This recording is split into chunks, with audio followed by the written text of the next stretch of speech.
छोडिदिनेहरू पनि आफ्नै थिए। कसैले टाढा भएर त कसैले नजिक, कसरी बिर्सु ती सज्जन व्यक्तिका अनुहारहरू जसले रुवाए मेरो आत्मा सहित। Hi, I am Azam Mehta and today I want to share something very personal and close to my heart. My sister is no longer with me, but I feel her in every step I taken. This is not just a poem, it's my way to keep her memory alive. पोएमको शीर्षक छ हाम्रो हाँसो पछाडिको दिदी।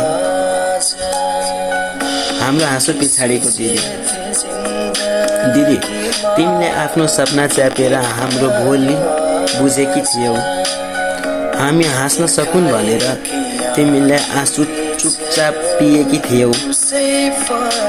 सङ्घर्ष त हामीले केवल किताबमा पढ्यौ, तर दिदी तिमीले त सङ्घर्ष जीवन बनायौ।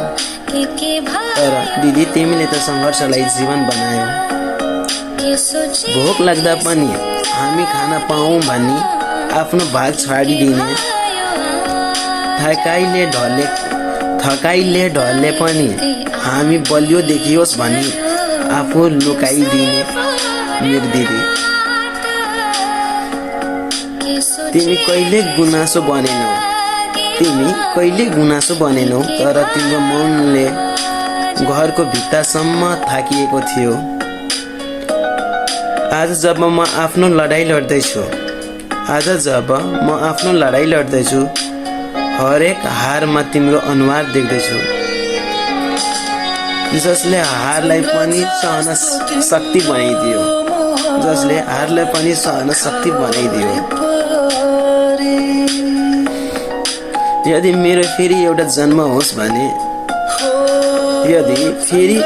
यदि मेरो एउटा फेरि जन्म होस् भने, यो सङ्घर्षको ऋण लिएर होइन, म तिम्रो सङ्घर्ष फिर्ता तिर्न सकिने एउटा सक्षम मान्छे बनेर जन्म चाहन्छु। एउटा सक्षम मान्छे भएर जन्मिन चाहन्छु। तिमी थाकेर पनि नझुकिएको एउटा इतिहास हो। तिमी थाकेर पनि नझुकिएको एउटा इतिहास हो र म तिम्रो त्यागको बाँचिरहेको प्रमाण।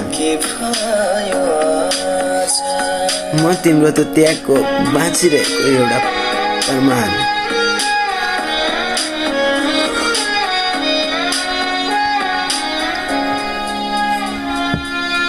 I miss you, dear.